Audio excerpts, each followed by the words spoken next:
La tarde del 14 de marzo de 1987 caía pesada sobre Monterrey.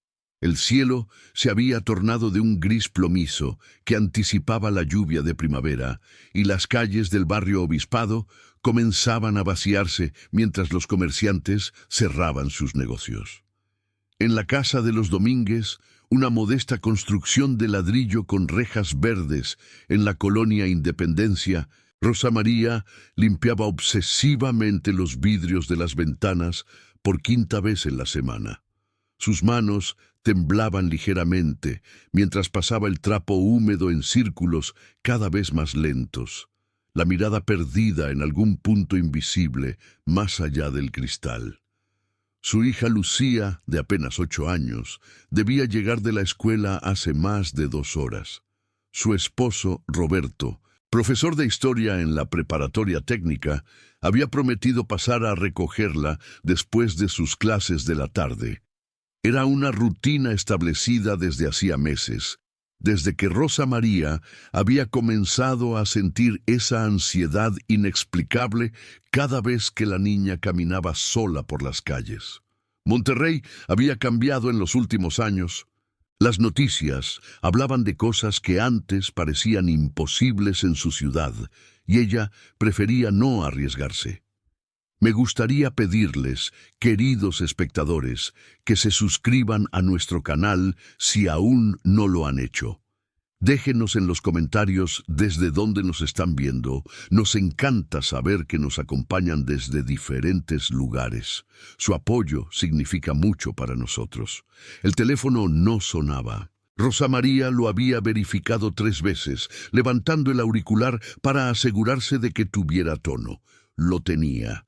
Marcó a la preparatoria, pero la recepcionista le informó que el profesor Domínguez había salido puntualmente a las 3 de la tarde, como siempre. Eran casi las 6. La angustia comenzó como un nudo pequeño en su estómago, del tamaño de una canica, pero fue creciendo con cada minuto que pasaba, hasta convertirse en algo que le oprimía el pecho y le dificultaba respirar. Llamó a su vecina, la señora Remedios, una mujer mayor que parecía conocer todos los movimientos del barrio desde su silla en el portal. No había visto pasar a Roberto con la niña. Tampoco los había visto el señor Eliseo, el dueño de la tienda de la esquina donde Roberto siempre compraba cigarros, delicados antes de llegar a casa. Nadie los había visto. Era como si se los hubiera tragado la tierra entre la escuela primaria Manuel Ávila Camacho y su hogar, una distancia de apenas 20 cuadras que Roberto recorría diariamente en su Datsun azul modelo 1982. Cuando el reloj marcó las 7 de la noche, Rosa María tomó su bolso y salió corriendo hacia la casa de su hermano mayor, Javier, quien trabajaba como supervisor en una fábrica de vidrio.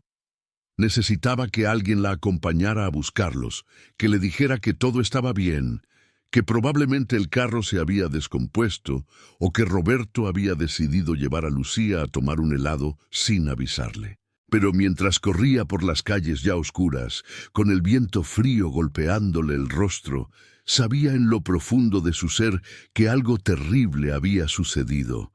Javier la recibió en la puerta de su casa con el rostro ya marcado por la preocupación.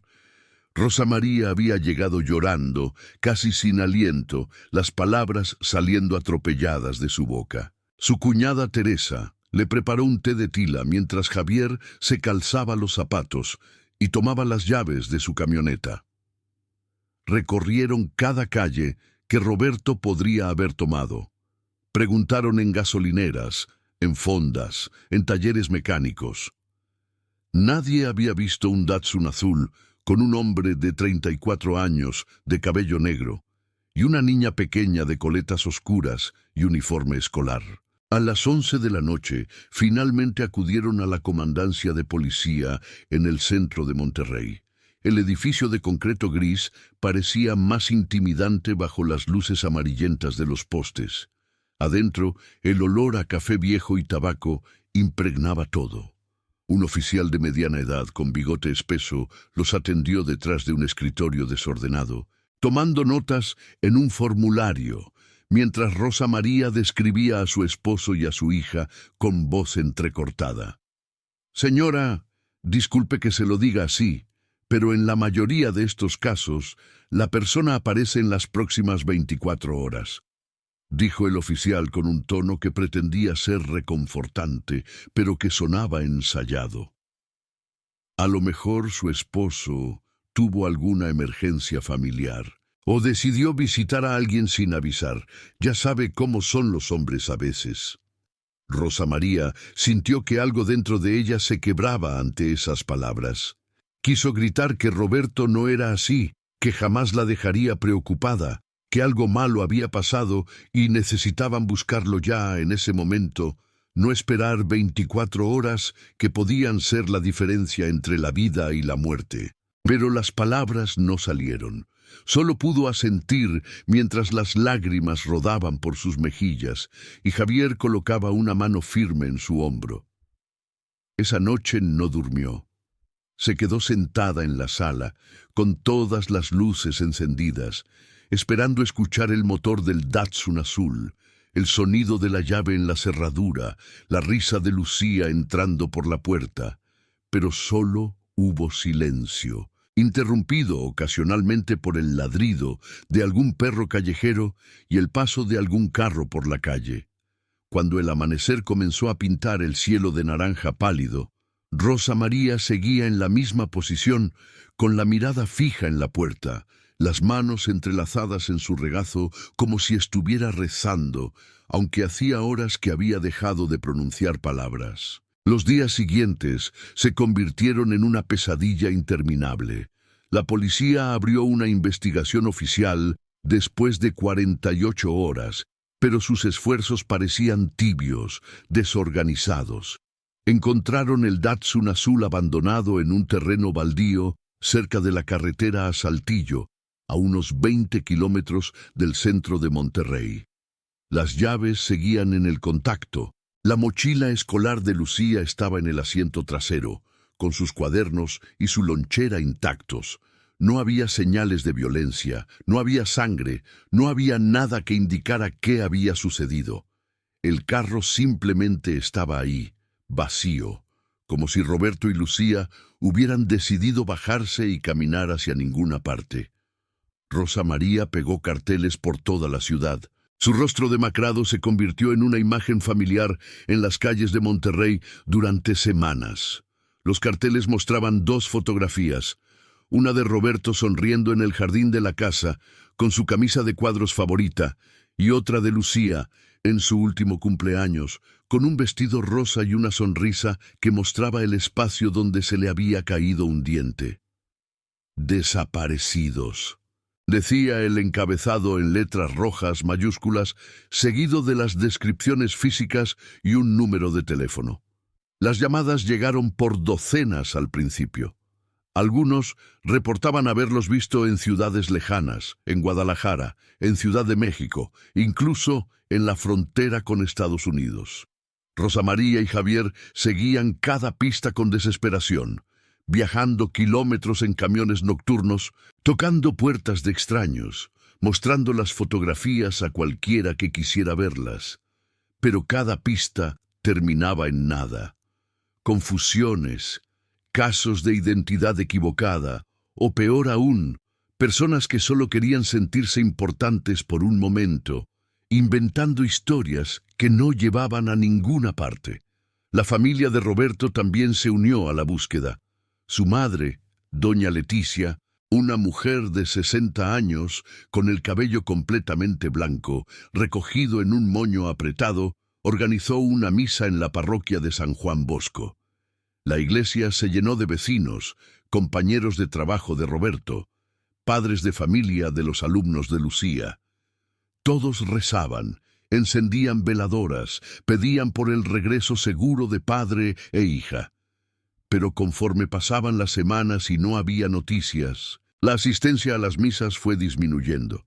La gente regresaba a sus vidas, a sus propios problemas, a sus propias rutinas.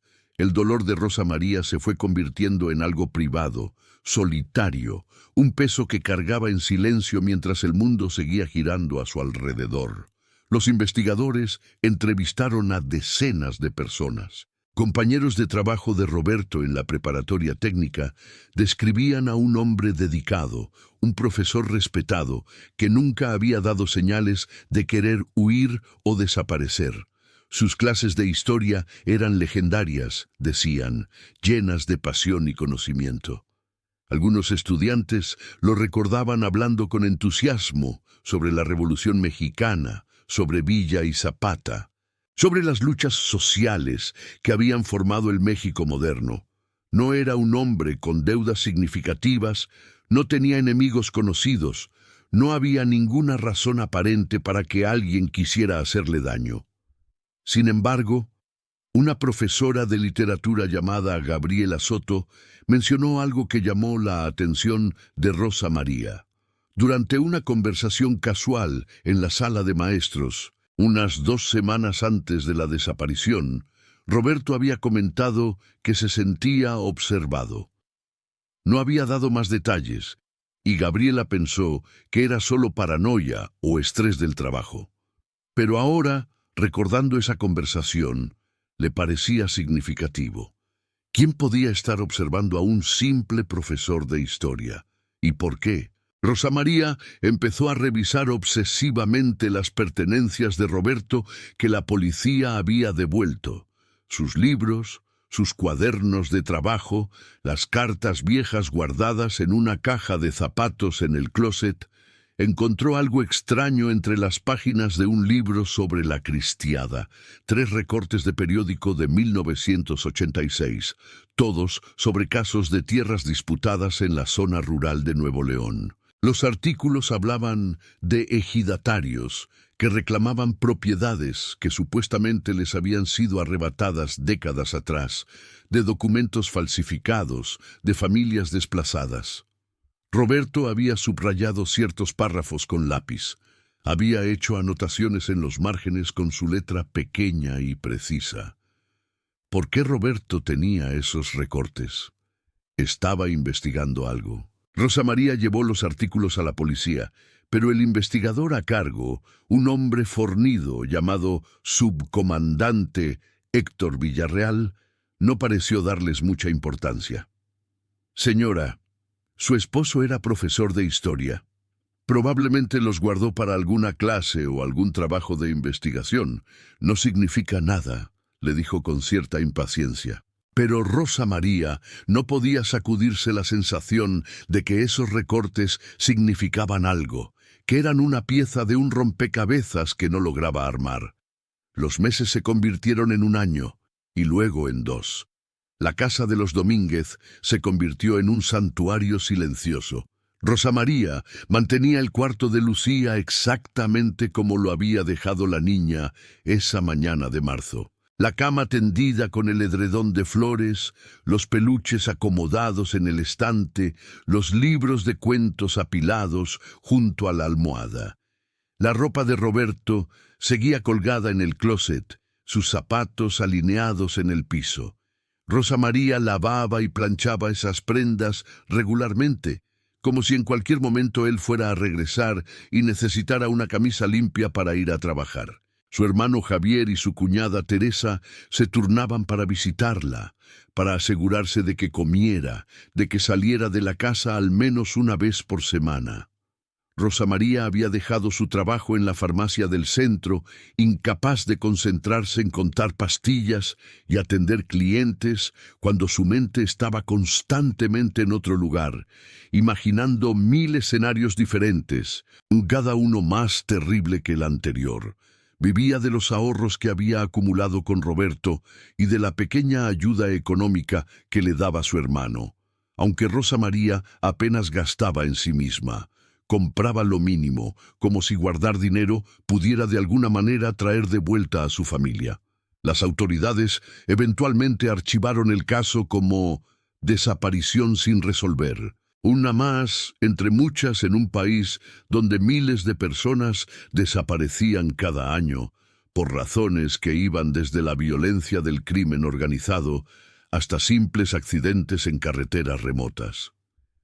Pero Rosa María nunca dejó de buscar. Se unió a grupos de madres y esposas de desaparecidos, asistía a marchas en el centro de Monterrey, donde cientos de personas caminaban en silencio llevando fotografías de sus seres queridos, exigiendo justicia, exigiendo respuestas que nunca llegaban. En esas marchas conoció a otras mujeres cuyas historias eran igual de dolorosas que la suya. Estaba Magdalena, cuyo hijo de 16 años había desaparecido camino a la escuela. Estaba Patricia, cuyo esposo salió a trabajar una mañana y jamás regresó. Estaba Sofía, cuya hermana se esfumó después de una discusión familiar. Todas ellas compartían el mismo dolor, la misma rabia impotente, la misma negativa a aceptar que sus seres queridos se habían ido para siempre. Se reunían los miércoles en el sótano de una parroquia, donde formaban un círculo de sillas plegables y hablaban durante horas, lloraban juntas, se daban fuerzas mutuamente para seguir adelante. Doña Leticia, la madre de Roberto, no sobrevivió al dolor. 3 años después de la desaparición de su hijo y su nieta, sufrió un infarto masivo mientras dormía. Rosa María asistió al funeral con el corazón partido en 1000 pedazos más. Había perdido a su esposo, a su hija y ahora también a su suegra, una mujer que había sido como una segunda madre para ella. El padre de Roberto, don Efraín, siguió a su esposa a la tumba 6 meses después, consumido por la diabetes y la tristeza.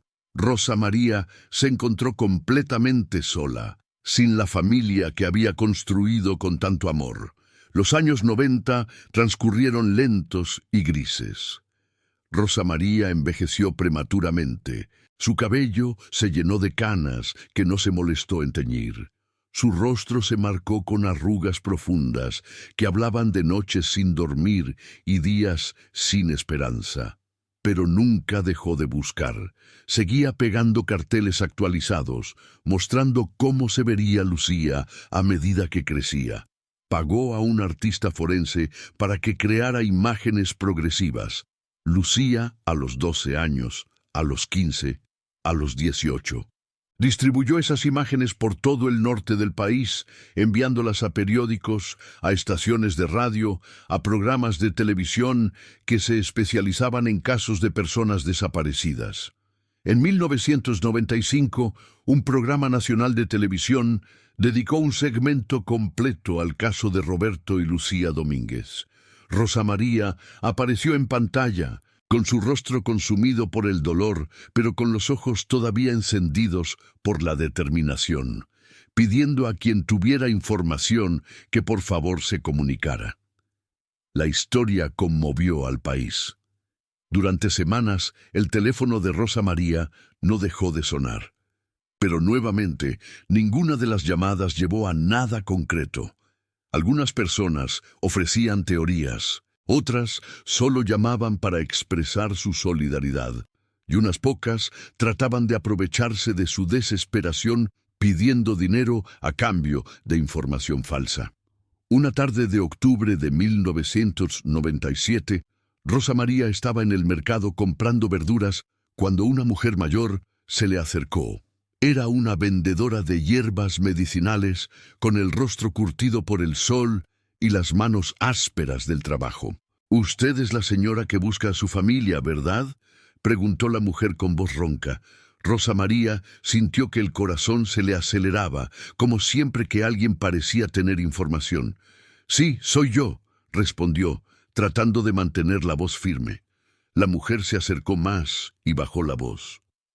«Yo vi algo esa tarde, en marzo del 87. Vi un Datsun azul siendo seguido por una camioneta negra en la carretera a Saltillo.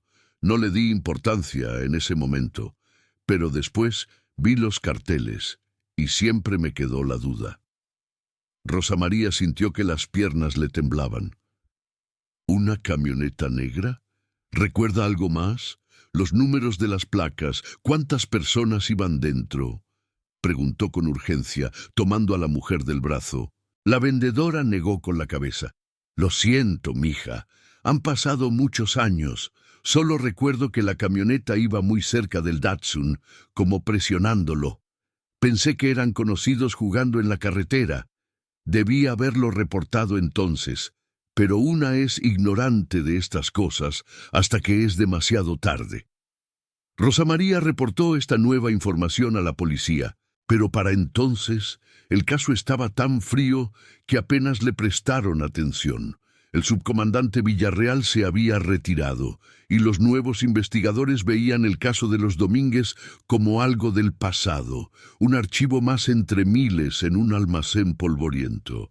Señora Domínguez, con todo respeto, eso fue hace 10 años. No hay manera de verificar esa información ahora, le dijo el nuevo oficial a cargo.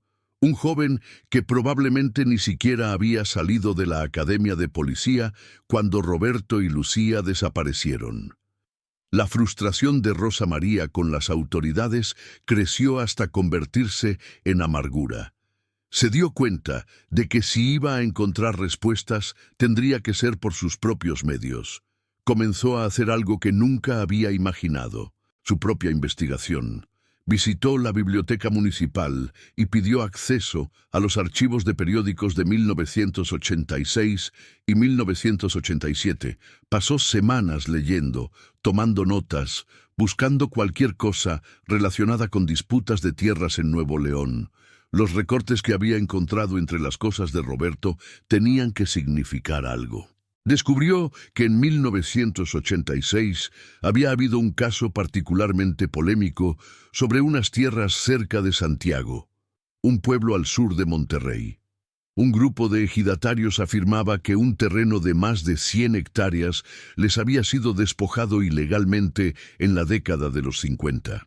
Los documentos mostraban que esas tierras ahora pertenecían a una empresa de construcción, propiedad de una familia acaudalada de Monterrey, los Elizondo. Los ejidatarios habían presentado documentos antiguos que supuestamente probaban su reclamo, pero un juez había fallado en contra de ellos, declarando que esos documentos eran falsificaciones. Rosa María no podía ver la conexión todavía, pero algo en su interior le decía que ese caso estaba relacionado con la desaparición de Roberto. ¿Había estado su esposo investigando esas disputas de tierras? ¿Por qué un profesor de historia se interesaría tanto en un caso legal contemporáneo? Decidió viajar a Santiago a hacer preguntas. El pueblo de Santiago estaba enclavado en la Sierra Madre Oriental, rodeado de montañas verdes y arroyos cristalinos. Era un lugar de belleza natural impresionante, pero también de pobreza marcada. Rosa María llegó en autobús un sábado por la mañana y preguntó por los ejidatarios que habían estado involucrados en el caso de las tierras. Le dirigieron a un barrio humilde en las afueras del pueblo, donde las casas eran de adobe y lámina, y los caminos de tierra se convertían en lodazales cuando llovía. Tocó a la puerta de una casa con paredes pintadas de azul desteñido. La abrió un hombre mayor de piel oscura y ojos cansados, que se presentó como Eusebio Garza. Cuando Rosa María explicó quién era y por qué estaba ahí, el rostro del hombre se transformó. Una mezcla de sorpresa y algo parecido al miedo cruzó sus facciones. «Señora, pero hable bajo», dijo mirando nerviosamente hacia la calle antes de cerrar la puerta. Adentro de la casa modesta, Eusebio le contó una historia que heló la sangre de Rosa María. Resultó que Roberto había estado en Santiago varias veces en febrero y marzo de 1987.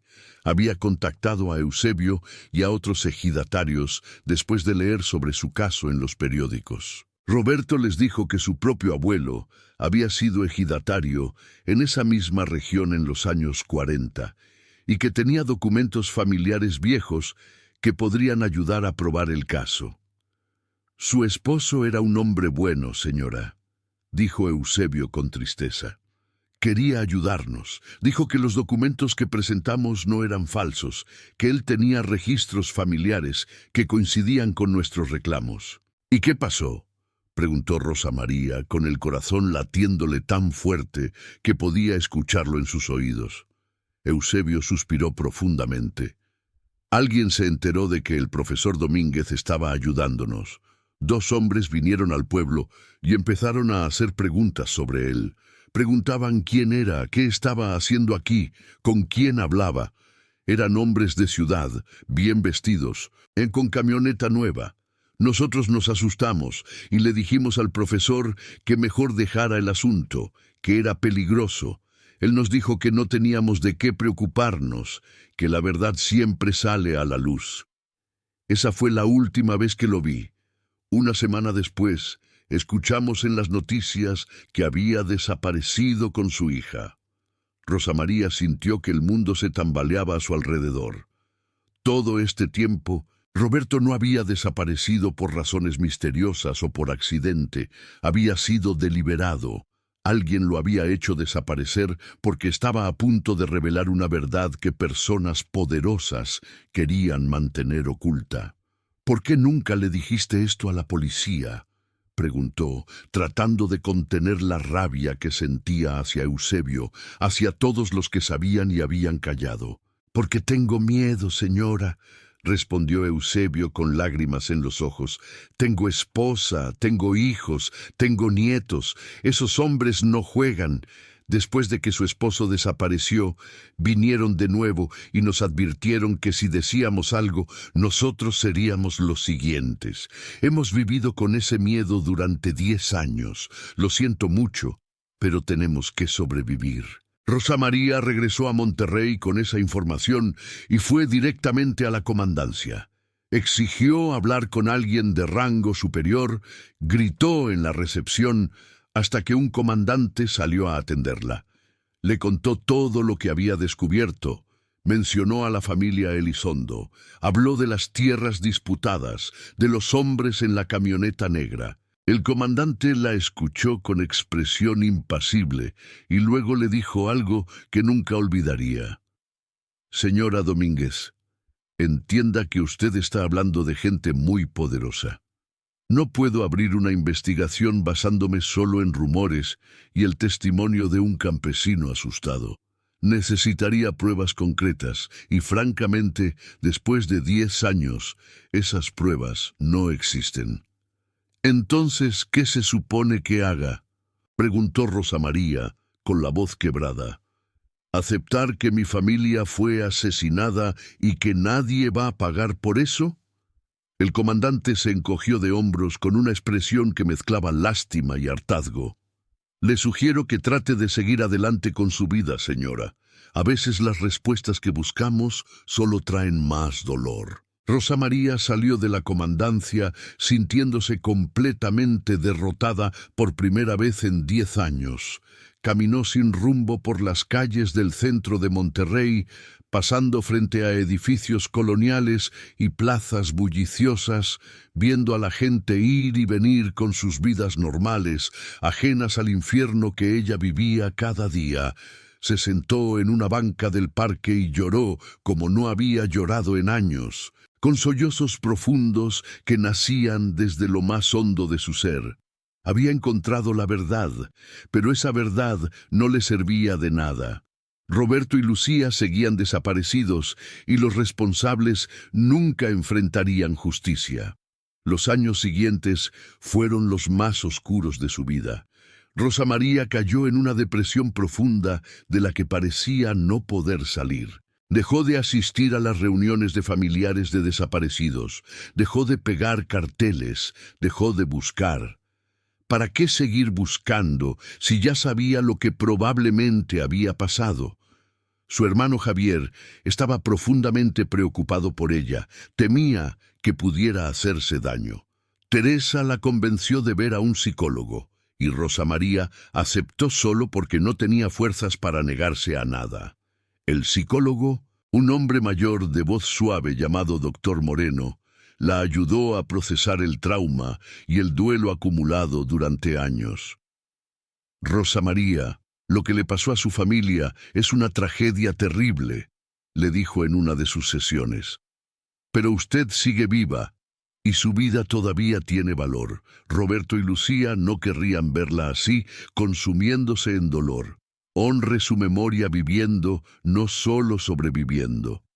Lentamente, muy lentamente, Rosa María comenzó a reconstruirse. Encontró un trabajo de medio tiempo en una biblioteca escolar, donde se sentía cerca de los libros que Roberto tanto amaba y de los niños que le recordaban a Lucía.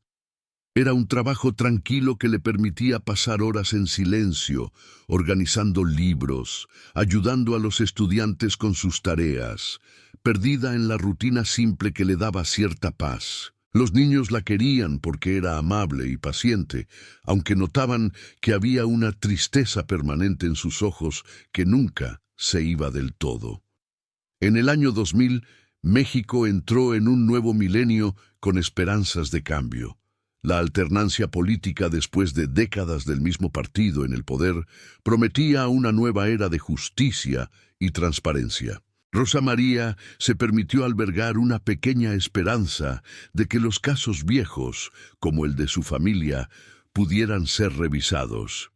Pero esa esperanza se fue apagando cuando se dio cuenta de que el cambio político no significaba necesariamente cambio real.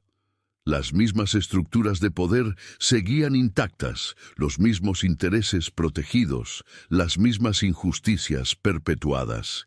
El 8 de abril de 2009, 22 años después de la desaparición de Roberto y Lucía, Rosa María estaba trabajando en la biblioteca cuando recibió una llamada que cambiaría todo. Era de una trabajadora social del DIF estatal. Señora Domínguez, necesito que venga a nuestras oficinas lo antes posible. Tenemos a una mujer aquí que creemos que puede ser su hija.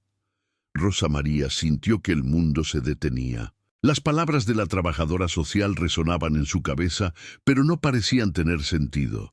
Durante 22 años había imaginado ese momento, había soñado con él miles de veces, pero ahora que aparentemente estaba sucediendo, no podía procesar la realidad. ¿Cómo? ¿Cómo saben que es ella?, logró preguntar con voz temblorosa. Venga a las oficinas, señora. Es mejor que hablemos en persona.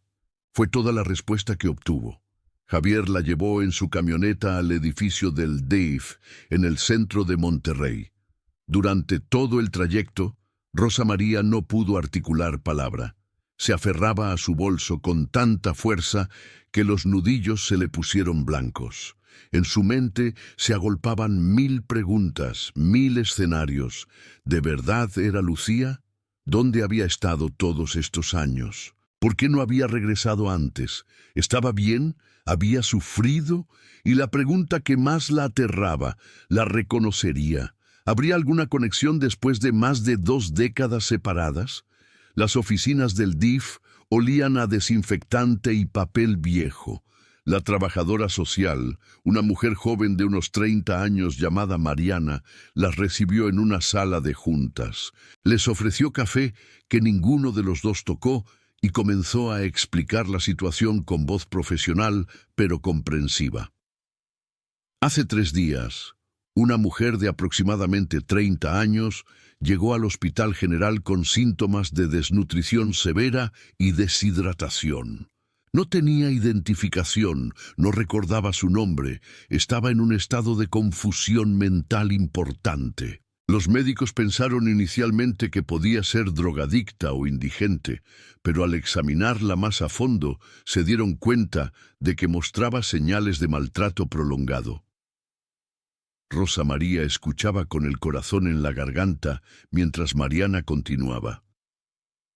Cuando comenzó a recuperarse un poco a través de sesiones con los psicólogos del hospital, empezó a recordar fragmentos de su pasado. Mencionó el nombre de Lucía Domínguez, mencionó una escuela primaria Manuel Ávila Camacho, mencionó un Datsun azul. Los psicólogos investigaron en los archivos de personas desaparecidas y encontraron su caso. Por eso la llamamos. Pero necesito advertirle, señora Domínguez, que esta mujer ha sufrido trauma severo. Su estado mental es frágil y no sabemos con certeza si es su hija hasta que hagamos pruebas de ADN. ¿Dónde está? Necesito verla, dijo Rosa María, poniéndose de pie con urgencia. Mariana asintió y las guió por un pasillo largo hasta una habitación al final. Está usando el nombre de Ana Martínez, explicó Mariana antes de abrir la puerta. Ese es el nombre que le dieron las personas que la tenían. No forzamos el tema de su identidad real todavía. Estamos dejando que su memoria regrese naturalmente. La puerta se abrió y Rosa María vio a una mujer sentada en una silla junto a la ventana, mirando hacia afuera con expresión ausente. Era delgada, casi frágil, con el cabello largo y oscuro cayendo sobre sus hombros. Tenía el rostro marcado por la vida, con ojeras profundas y la piel pálida, pero había algo en sus facciones, en la forma de sus ojos, en el contorno de su rostro, que hizo que el corazón de Rosa María diera un vuelco. Era como ver un reflejo distorsionado de la niña que había perdido tantos años atrás. «¿Lucía?», susurró Rosa María, dando un paso tentativo hacia adelante. La mujer volteó lentamente y sus miradas se encontraron. Por un momento no hubo reconocimiento, solo confusión en esos ojos oscuros. Pero entonces algo cambió. Fue como si una luz se encendiera detrás de esa mirada vacía. Los ojos se llenaron de lágrimas, y la mujer se puso de pie temblorosa, con las manos cubriendo su boca en un gesto de sorpresa y miedo. «Mamá», dijo con una voz ronca, que sonaba como si no hubiera sido usada en mucho tiempo. Esa simple palabra rompió todas las barreras. Rosa María corrió hacia ella y la abrazó con tanta fuerza que ambas casi cayeron. Lloraron juntas, aferradas la una a la otra, como si temieran que separarse significara perderse de nuevo. Javier observaba desde la puerta con lágrimas rodando por su rostro. Después de 22 años, después de haber perdido toda esperanza real, Lucía había regresado. Estaba viva. Las siguientes semanas fueron un torbellino de emociones, procedimientos médicos y legales, y revelaciones dolorosas. Las pruebas de ADN confirmaron lo que el corazón de Rosa María ya sabía. Esa mujer era definitivamente su hija. Lucía, o Ana como la habían llamado durante más de 2 décadas, fue sometida a exámenes médicos exhaustivos. Los doctores encontraron evidencia de maltrato físico antiguo, cicatrices en su cuerpo que hablaban de años de abuso, signos de desnutrición crónica. Pero lo más preocupante era su estado mental. Sufría de trastorno de estrés postraumático severo, episodios disociativos, y su memoria era fragmentada e inconsistente. A través de sesiones terapéuticas cuidadosas, comenzó a emerger la historia de lo que había sucedido aquel día de marzo de 1987. Lucía recordaba vagamente estar en el carro con su padre, conduciendo después de salir de la escuela. Recordaba que otra camioneta los seguía muy de cerca. Su padre se veía preocupado, conducía más rápido de lo normal. De repente, la camioneta los embistió por detrás, forzándolos a salirse de la carretera. Varios hombres salieron de la camioneta, hombres grandes con rostros duros. Hubo gritos, forcejeo. Su padre trató de protegerla, pero lo golpearon hasta dejarlo inconsciente. A ella la tomaron en brazos, mientras pateaba y gritaba por su papá. El resto de sus recuerdos eran confusos, fragmentados como un espejo roto.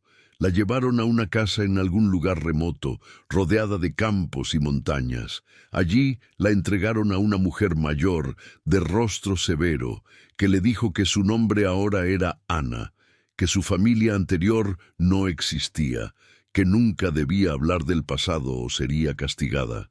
Durante los primeros años, Lucía intentó escapar varias veces. Cada intento resultaba en castigos severos. La encerraban en un cuarto oscuro, sin comida.